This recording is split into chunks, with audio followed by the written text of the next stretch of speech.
O trabalhador brasileiro possui hoje seu próprio.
É o regime em que aqueles que dirigem a nação recebem um mandato popular, quer dizer, recebem por meio da eleição uma representação popular.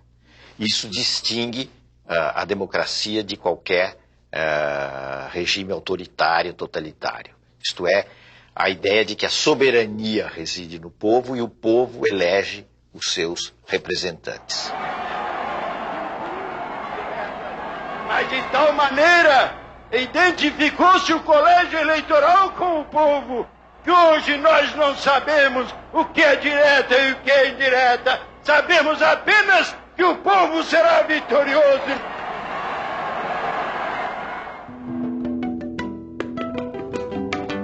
A morte do Tancredo levou à chegada ao poder do vice-presidente, que tinha sido eleito, José Sarney.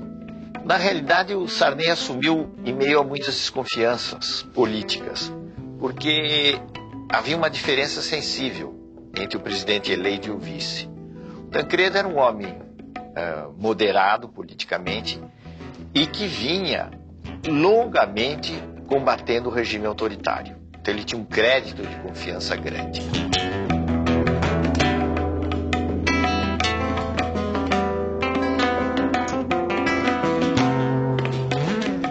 O caso de Sarney era diferente. Era ainda recente sua saída da arena antes de chegar à presidência da República.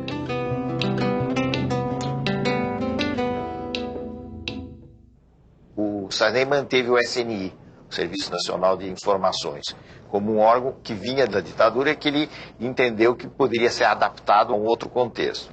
Isso também provocou muitas críticas. Mas, na verdade, a gente pode dizer que o aspecto mais positivo do governo Sarney foi exatamente garantir um clima de liberdades democráticas.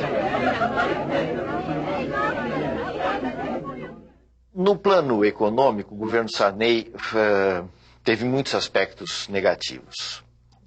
O Brasil carregava problemas que vinham já de antes: descontrole financeiro, inflação enorme, déficit público, déficit externo.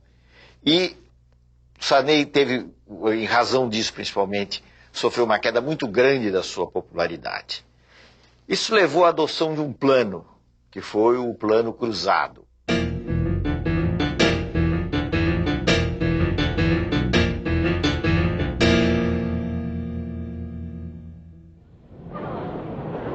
Se propôs um aumento imediato de salários, um congelamento de preços, e essas duas coisas juntas não funcionaram. Quer dizer, o congelamento mais o aumento salarial levou a uma busca de bens de consumo enorme por parte da população. Foi um momento de euforia, vamos dizer assim, da sociedade. Preocupado com a explosão de consumo que levaria a uma inflação de demanda, o ministro Funaro pede à população para poupar. E a forma de ajudar é poupando. Se eles consumirem um pouco menos, nós estamos consumindo 30%, 40%, 50% acima do ano passado. Vamos consumir um pouquinho menos para dar mais tempo para que as empresas produzam mais. E guarda esse dinheiro na poupança. É uma grande forma de ajudar o Brasil. Em fins de 1986, o Plano Cruzado já fazia água, visivelmente, para os técnicos, para as pessoas que tenham maior compreensão da economia, das dificuldades, o plano fazia água. Agora, isso não era ainda claro para o conjunto da população.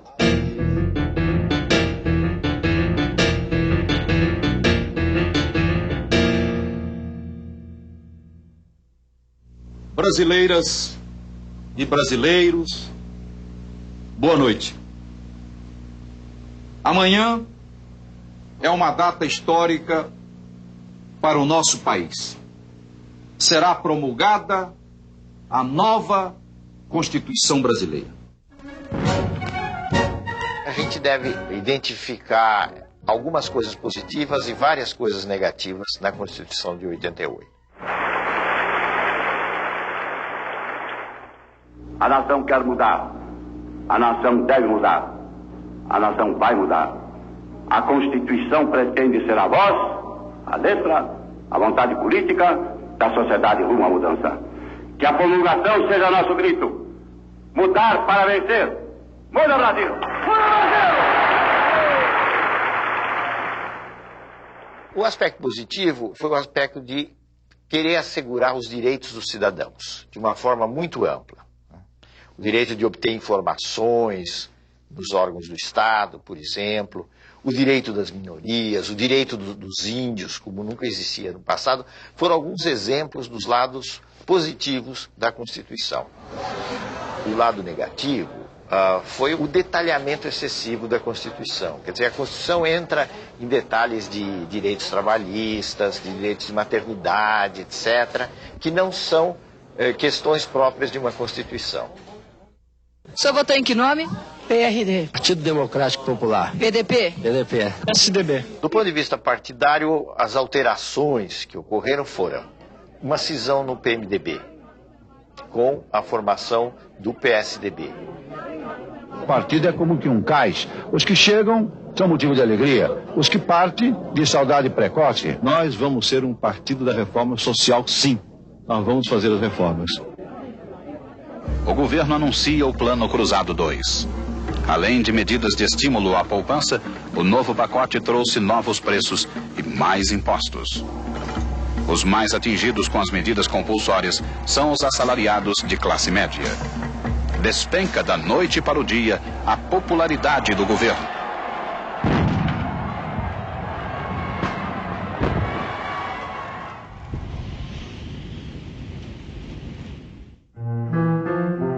O fim do governo Sarney foi bastante melancólico. O Brasil acabou decretando uma moratória, quer dizer, deixou de pagar a sua dívida externa, e ao contrário do que muita gente pensa, isso representou um sério golpe nas finanças brasileiras.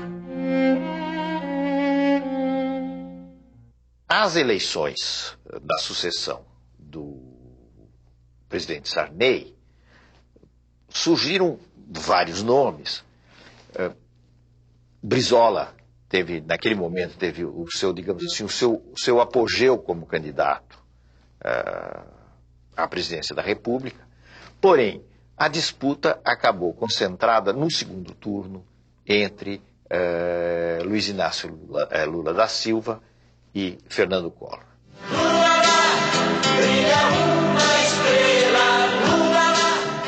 Lula era uma figura que vinha do movimento da luta dos trabalhadores do ABC, um importante líder sindical, ganharam um prestígio muito grande e, tendo como instrumento o PT, o seu partido, o Partido dos Trabalhadores, chegou a ter uma dimensão nacional que, àquela altura, era bem maior do que o próprio partido.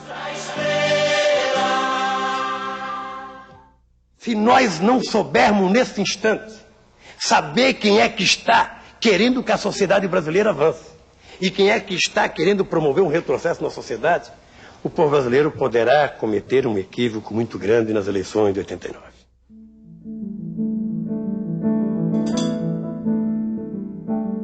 O Collor era uma figura que vinha, primeiro, de um estado pequeno, vinha de Alagoas, Segundo, não tinha nenhuma máquina partidária que o apoiasse. Em terceiro lugar, ele usava o marketing e usava certos temas de moralização com muita eficácia. Foi o caso da campanha contra os marajás, que iludiu muita gente, porque ele se apresentava como alguém que ia combater os altos vencimentos de um determinado setor do funcionalismo público. Eu confio no Brasil.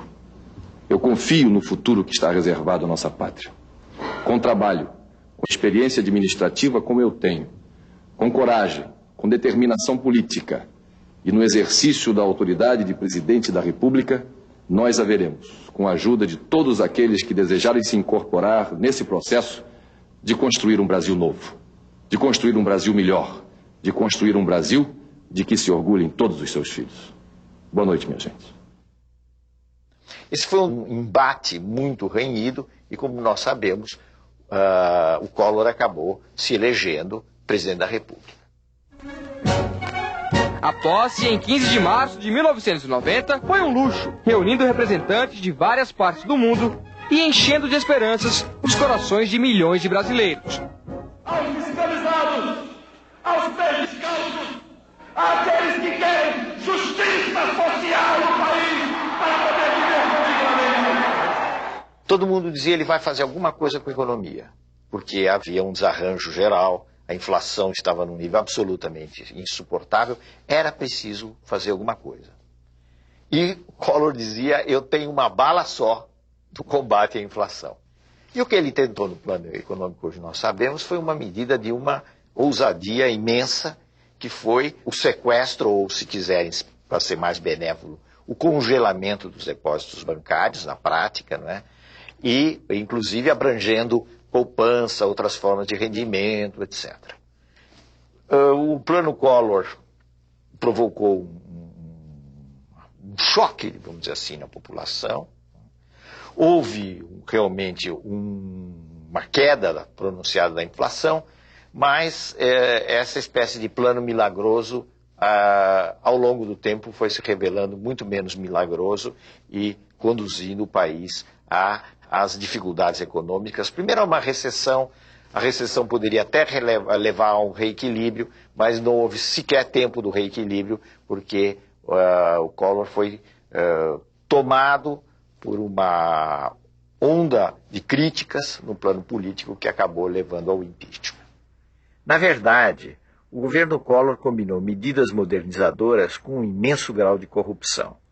O escândalo da corrupção gerou um movimento formado principalmente por jovens de classe média, exigindo o impeachment do presidente, afinal aprovado pelo Congresso.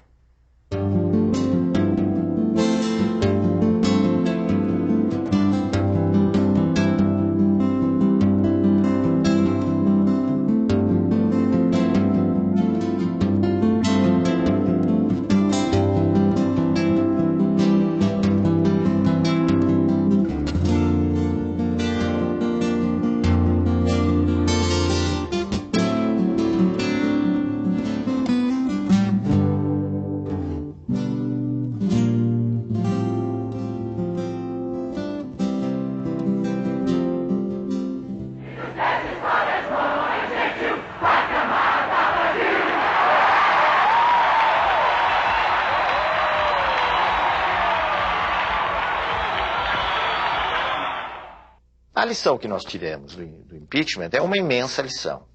É uma coisa extremamente positiva e que nos leva a um otimismo razoável sobre a vida política brasileira, que tem muita coisa ruim, muita coisa negativa, mas que também tem muita coisa positiva. Por quê? Porque o impeachment foi um episódio, pela via legal, de substituição de um presidente da República, sem golpe militar, sem manobra palaciana, quer dizer, alguma coisa excepcional no quadro da América Latina.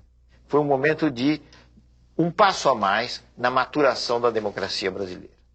Iniciamos esse trabalho citando que conhecereis a verdade e a verdade vos libertará. E Getúlio Vargas também em um certo momento disse: quase sempre é fácil encontrar a verdade. Difícil é, uma vez encontrada, não fugir dela. Espero que a nação não fuja dessas verdades. Muito obrigado.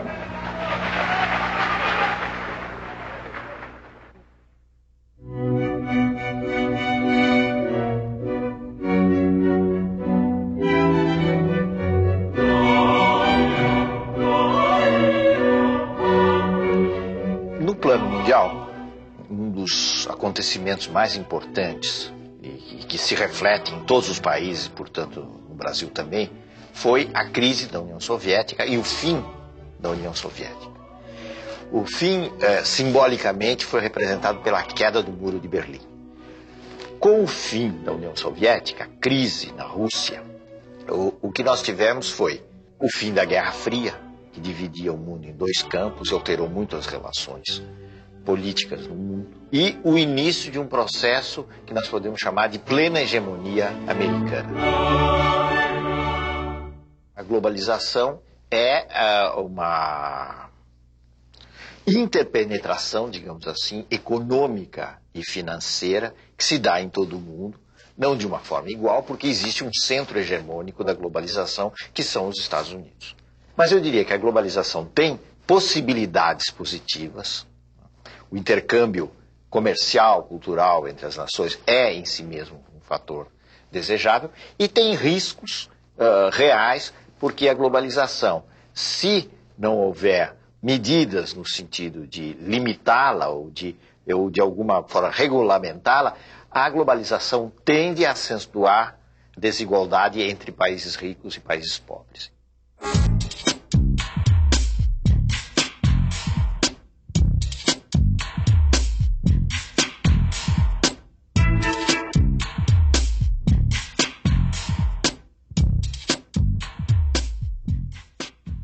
São as surpresas, os paradoxos da vida política que levaram Itamar Franco ao poder, como tinham levado Sarney ao poder.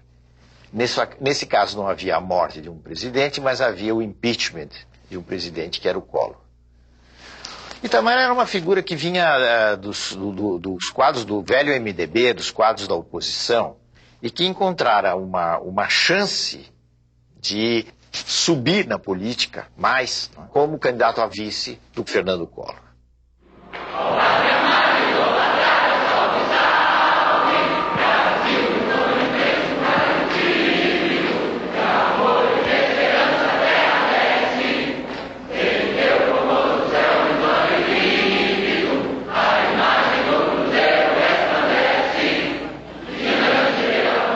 Compromisso do Presidente da República. Prometo manter, defender e cumprir a Constituição, observar as leis, promover o bem geral do povo brasileiro, sustentar a união, a integridade e a independência do Brasil.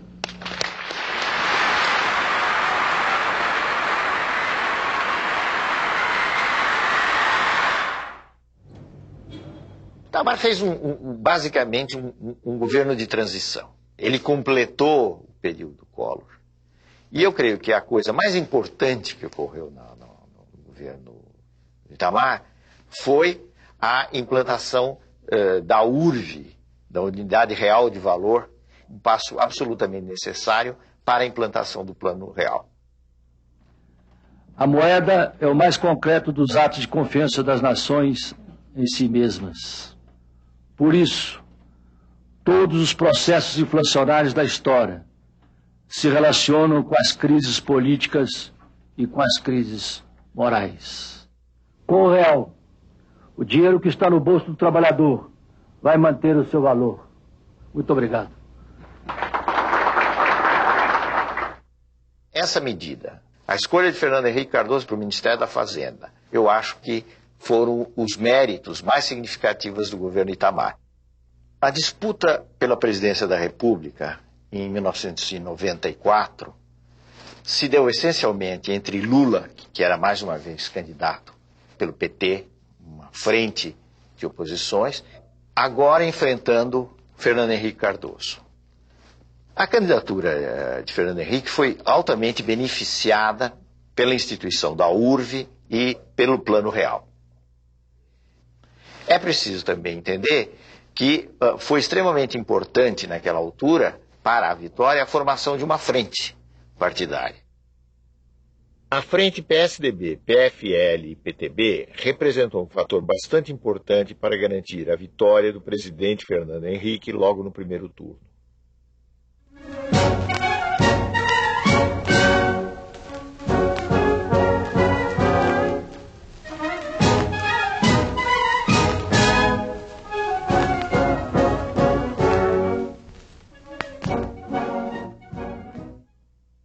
O Plano Real apresentou muitas diferenças com relação a planos anteriores. Primeiro porque ele acabou com a chamada indexação da economia. Quer dizer, acabou com aquele circuito de que os preços vão aumentando em função da inflação, etc. Ele quebrou isso. Fernando Henrique chegou às 9h30 da manhã. Cercado de crianças, comeu pão com manteiga e tomou café puro. Foi interrompido para dar autógrafo. Fernando Henrique pagou a conta de 55 centavos com uma nota de R$1 e recebeu um desconto de 5 centavos.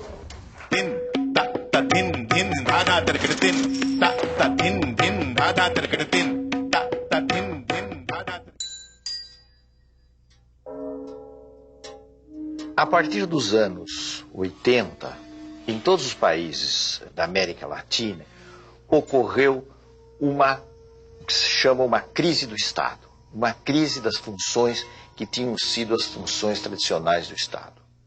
Quais eram essas funções tradicionais, que vinham, digamos, de 1930 para frente?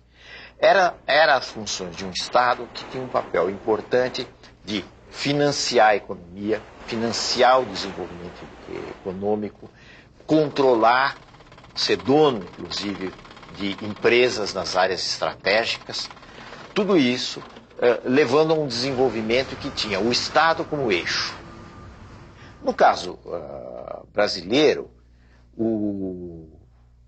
a tentativa de mudar esse modelo do Estado, tornando mais flexível, privatizando serviços, começou de uma maneira muito tímida no governo Sarney.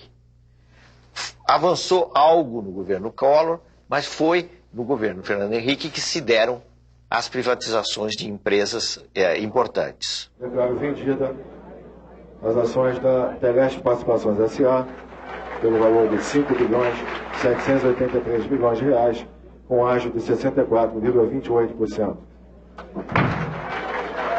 Então, as privatizações são um fenômeno dessa reavaliação, dessa mudança das funções do Estado, pensada em termos diferentes do que se tinha no passado.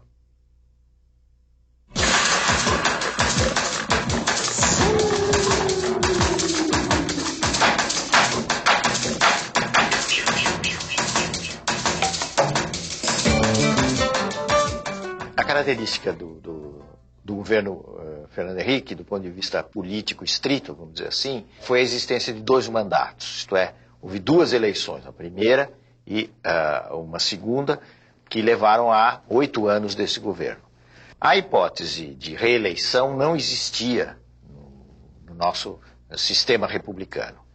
Ela foi votada no Congresso, né, através de uma alteração da Constituição, e foi por via dessa alteração da Constituição que se deu a possibilidade de Fernando Henrique voltar a se candidatar em eleições disputadas mais uma vez contra Lula e que ele veio a vencer. O primeiro mandato foi basicamente a consolidação inicial do Real e as reformas da Constituição e a tentativa de fazer algumas reformas que são necessárias, a Previdência, a da administração pública, etc. Bom, essa tentativa foi frustrada até certo ponto, porque a reforma da Previdência não foi feita. Então, eu diria que nós avançamos bastante no primeiro mandato, né, no que diz respeito à parte econômica, quebra de monopólios, etc. Bom, o segundo já foi caracterizado pelas turbulências da globalização, porque ele se iniciou sob a crise do México, que foi em 98, 99, e foi uma crise atrás da outra. Então, qual foi o trabalho no segundo mandato? A despeito de tudo isso, manter o Brasil razoavelmente bem. Apesar das turbulências, crescemos pouco, mas crescemos.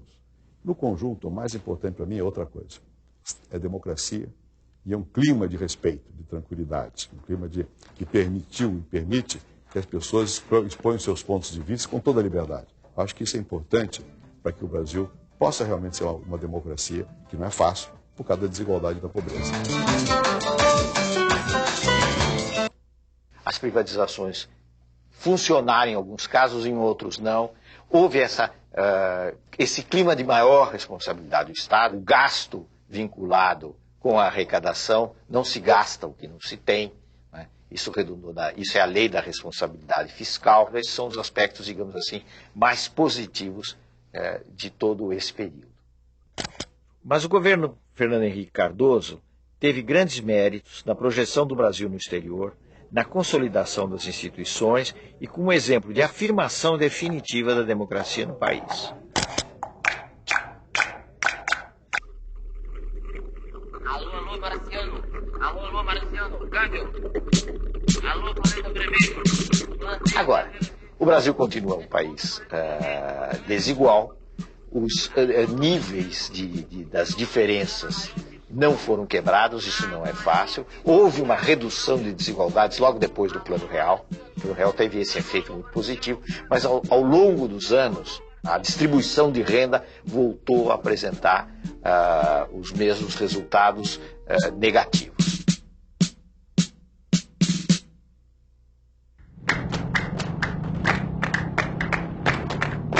As eleições de 2002 se caracterizaram pela sua absoluta normalidade. A nítida vitória de Lula rompeu muitos preconceitos, representando um fenômeno novo na história do Brasil.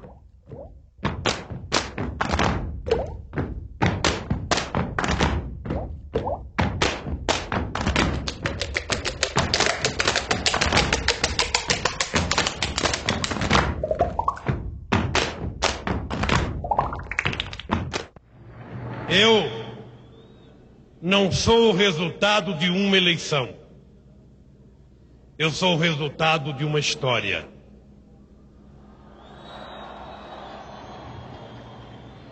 Eu estou concretizando o sonho de gerações e gerações que antes de mim tentaram e não conseguiram.